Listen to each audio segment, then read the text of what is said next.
Yes, good morning everybody. आज का जो वीडियो है 12th क्लास नॉन फिक्शन में second lesson. First lesson does the culture matter, already I explain, मैंने आपको कर दिया। और आज हमारा लेसन है उसी क्रम में व्हाई द नोवेल मैटर्स। जैसे कि नाम से ही पता है, मैं आपको पहले शॉर्ट में हिंदी बता रहा हूँ, फिर आगे पूरे मेन पॉइंट्स लिखे हैं उनको एक्सप्लेन कर रहा हूँ। फर्स्ट ऑफ ऑल तो बता रहा हूँ ये प्रोज लेसन है, ये इनकी लैंग्वेज स्टफ है। 4 लेसन है, सेकंड लेसन पढ़ाने जा रहा हूं। इनके बारे में जो भी थीम में एक्सप्लेन कर रहा हूं उसको लिसन केयरफुली करना है।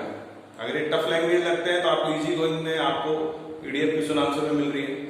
और सबसे बड़ी बात यह है कि इनमें से जो क्वेश्चन पुटअप के जाएंगे बड़े और छोटे, वो पर्टिकुलर जो 4 लेसन है उनमें से किसी 2 में से आते हैं। क्योंकि आपको मैंने पहले कई बार एक्सप्लेन कर दिया बेटे, शॉर्ट स्टोरी, पोइट्री, ऐसे, ये 4 और ड्रामा, ये चारों पार्ट्स हैं हमारे। तो नाउ स्टार्ट। नाम से पता लग रहा है व्हाई द नोवेल मैटर। इस पूरे लेसन के अंदर उपन्यास की महत्वता के बारे में कहा है कि डीएस लॉरेंस जो इसके राइटर हैं उन्होंने कहा है कि जीवन में उपन्यास ही एक ऐसी पुस्तक है जो जीवन के बारे में लिखती है। द फील्ड ऑफ स्टडीज, अध्ययन के क्षेत्र में, चाहे आप किसी भी चीज को उठाकर देख लो, चाहे आप बायोलॉजी को ले लो, केमिस्ट्री को, फिजिक्स को, ज्योग्राफी को, पॉलिटिकल को, या किसी पर्टिकुलर व्यक्ति के बारे में, पार्सन पादरी है वो धर्म के बारे में बात करता है, एक साइंटिस्ट शरीर के बॉडी पार्ट्स के बारे में बात करता है बेटा, एक पोइट होता है, एक पर्टिकुलर आइडिया होता है। लेकिन एक नॉवेलिस्ट जो होता है, एक जो उपन्यासकार होता है, वो जीवन के बारे में बात करता है। जैसे कि आपने कक्षा 11 में पढ़ी है दी गाइड आर की, तो उसमें आपको पता है पूरा जो लाइफ के बारे में है, उसके अंदर रोजी के बारे में, मार्को के बारे में, राजू के बारे में। तो उपन्यास एक जीवन की किताब है।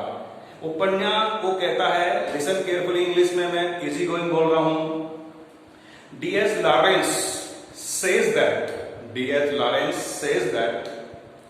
the people of other the field of study, the people of other the field of studies are failed to understand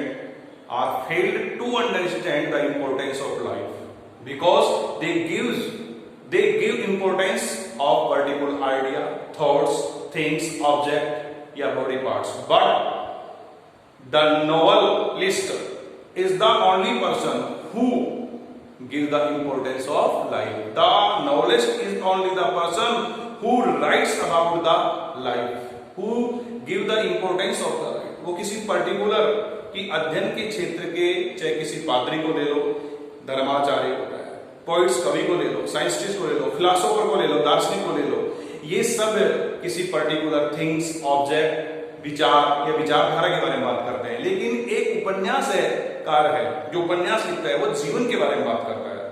तो नाउ इसका जो राइटर है वो डीएस लॉरेंस है। डीएस लॉरेंस की फुल फॉर्म है डेविड हर्बर्ट लॉरेंस। ये जरूरी है जानना, कभी पूछ लेता है। 1885 में जन्मे, 1930 में एक्सपायर हुए, और एक famous English novelist and poet, एक प्रसिद्ध नॉवेलिस्ट, जैसे उन्होंने प्रसिद्ध उपन्यासकार और अंग्रेजी कवि थे। ये जो इनका नॉवल है बेटे व्हाई डज, ये 1936 में आफ्टर हिज डेथ, देखो वो तो 1930 में एक्सपायर हो गए, इन्होंने लिखा पहला था, लेकिन ये जो पॉपुलराइज हुआ, जो पब्लिश हुआ, वो 1936 में होगा। फोनिक्स का एक पार्ट है, जैसे मैंने कल उसमें बताया था आपको डच कल्चर में कि 2 चीयर्स फॉर डेमोक्रेसी का एक हिस्सा है कल्चर मैटर। ऐसे ही why does the novel matter है, वो सन 1936 में प्रकाशित हुआ था डीएस लॉरेंस के मरने के बाद। अब नाउ इसके मेन पॉइंट्स समझेंगे। ये कुछ पॉइंट्स हैं जिसके माध्यम से आपको इसको थीम को समझना है। और मैं बार बार कहता हूं आपको कि मेरी बात को सुन लीजिए, सारे कंफ्यूज आपके क्लियर हो गए। We have a curious idea of our self. DS Lawrence कहते हैं कि हम हमारे जीवन के बारे में, हमारी लाइफ के बारे में कुछ विचित्र विचार रखते हैं। करिशियस यहाँ विचित्रता से आइडियाज, कैसे?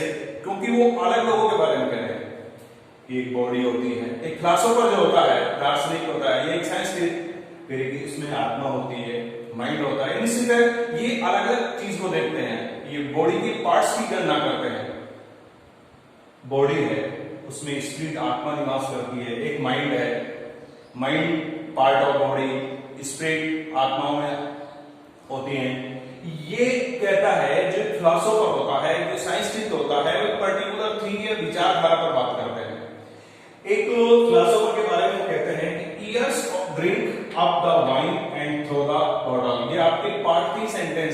ध्यान से सुनिए, यहाँ बहुत शाब्दिक अर्थ है। एक जो साइंटिस्ट है वो इस तरह की बातें करता है कि बॉडी होती है, उसमें भावनाएं होती है, मस्तिष्क होता है, ये क्योंकि वो अलग अलग पार्ट्स में बात करते हैं। ईयर्स ब्रेन एक फिलोसोफर जो होता है, जिसका एक पर्टिकुलर थॉट होता है, एक उसका एक आइडिया होता है, उसके बारे में कह रहा है। एक दार्शनिक क्या सोचता है बेटा, वो कहता है कि जो मानव का शरीर है वो एक वाइन के समान है। उस बोतल के वाइन एंड थ्रो द बोतल, इस जल से एक शराबी शराब पीता है और पीने के बाद उस बोतल को फेंक देता है। उसी प्रकार ईयर्स ड्रिंक द वाइन्स, ये जो समय है, ईयर्स क्या है, समय है, वो मानव रूपी शरीर को पी जाता है। वाइन करता है हमारे शरीर से, एंड थ्रो द बोतल, और जब इसमें से जीवन निकल जाता है तो ये बेकार होता है, इसको जला दिया जाता है, दफना दिया जाता है, नष्ट हो जाता है। तो ये विचार कौन प्रकट करता है, फिलोसोफर। ऊपर वाला कौन करता है, साइंटिस्ट। फिलोसोफर क्या कहता है दार्शनिक, कि मानव जीवन एक शराब की तरह है, कि शराब की तरह है, और उसको पीने के बाद जैसे उसको शराबी बोतल को फेंक देता है, ऐसे मानव जीवन में से जो जीवन निकल जाता है तो उसका कोई उपयोग नहीं करता है। तो ईयर्स समय है, समय ने मानव के जीवन को पी लिया है और उसको एक बोतल के रूप में फेंक दिया है। ये एक लैटिन फ्रेज है, ध्यान देंगे, मेंस शाना, आप अपनी बुक को पढ़ेंगे, इन कॉर्पस शाना, लैटिन फ्रेज है, जिसको मैं इंग्लिश में बोल रहा हूं, जो आपको बहुत अच्छे जानते हैं, a healthy mind lives in healthy body. इस फ्रेज का अर्थ क्या है इन इंग्लिश हमारे इंडिया में, कि स्वस्थ शरीर में एक स्वस्थ मस्तिष्क का निवास होता है, healthy mind lives in healthy body. तो पर्टिकुलर आइडिया होता है, but the knowledge is things, मैंने आपको बताया दी गाइड का उदाहरण, आपके सीनियर में भी एक नॉवल है इनसाइड द वैली, बट आप जानते हैं बेटे novel is the imaginary story. What is क्या कहा मैंने, novel is the imaginary story, but there is about the life, किसी किसी व्यक्ति के जीवन के बारे में होता है। एक जो दार्शनिक होता है वो एक विचार प्रकट करता है, एक साइंटिस्ट होता है वो हैंड्स को बॉडी का पार्ट समझता है, माइंड को बॉडी का, हेड को माइंड को पार्ट्स के रूप में। यहाँ हमारे जो डीएस लॉरेंस एक नॉवेलिस्ट है, वो ये कहते हैं कि नॉवेलिस्ट है वो जीवन की संपूर्णता को देखता है, जीवन को महत्व देता है, उसको परखता है और जीवन के बारे में आगे देखेंगे। फनी सुपरस्टिशन और इन सब चीजों को हमारे डीएस लॉरेंस ने क्या कहा, ये सब एक मजाकिया अंधविश्वास है। फनी सुपरस्टिशन क्यों कहते हैं, देखो एक माइंड है, mind directs part of our body. एक साइंटिस्ट के पास जाओगे, डॉक्टर के पास जाओगे तो आपको कहा जाएगा कि माइंड है वो हमारी बॉडी का सबसे सुपीरियर पार्ट है, बाकी सब इंफीरियर, सुपीरियर सर्वश्रेष्ठ है, क्योंकि वो डायरेक्ट करता है हमारी बॉडी के पार्ट्स को। लेकिन डीएस लॉरेंस कहते हैं ये सब सुपरस्टिशन, सुपरस्टिशन क्या होता है, अंधविश्वास है, बिकॉज वो इन सब चीजों को साइंटिस्ट को कहता है या डॉक्टर कहता है कि माइंड है वो the superior direct the parts of our body, हमारे शरीर के सभी अंगों को निर्देशित कौन करता है, हमारा माइंड करता है। ये बात लेकिन कहता कौन है, ये साइंटिस्ट कहता है, ये डॉक्टर कहता है।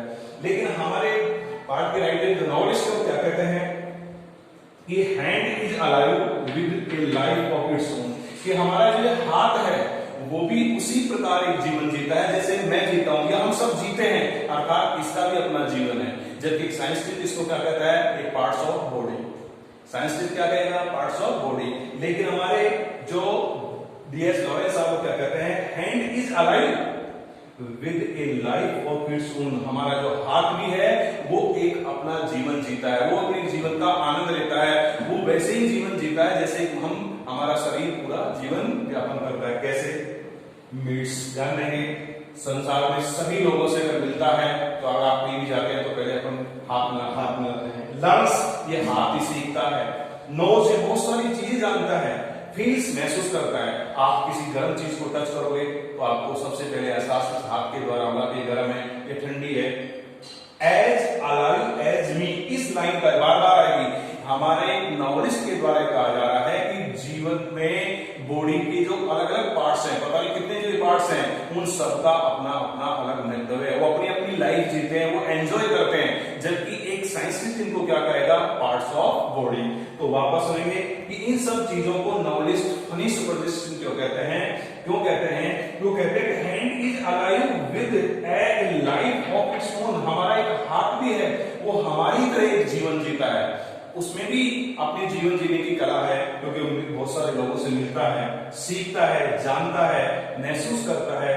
एज अलाइव एज मी, जैसे कि हम करते हैं। Whatever is me alive as me, बहुत अच्छा सेंटेंस है, बार बार आएगा।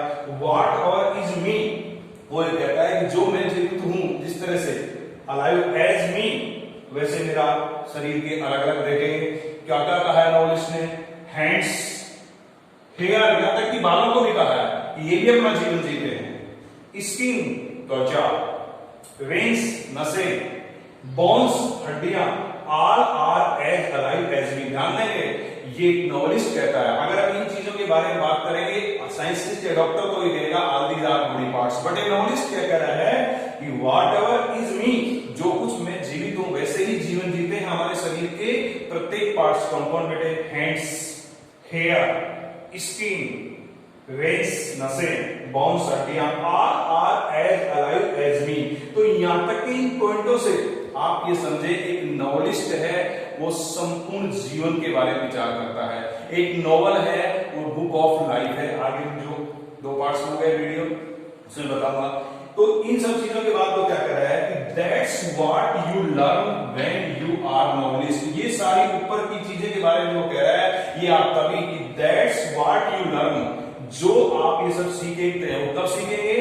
When you are a novelist. अगर आप एक उपन्यासकार है, जरूर नहीं प्रत्येक व्यक्ति उपन्यासकार होता है, अगर आप उपन्यासकार हैं तो आप शरीर के प्रत्येक अंग में जीवन को देखेंगे, आपको उनको एक लाइफ का एंजॉय करने का आनंद मिलेगा।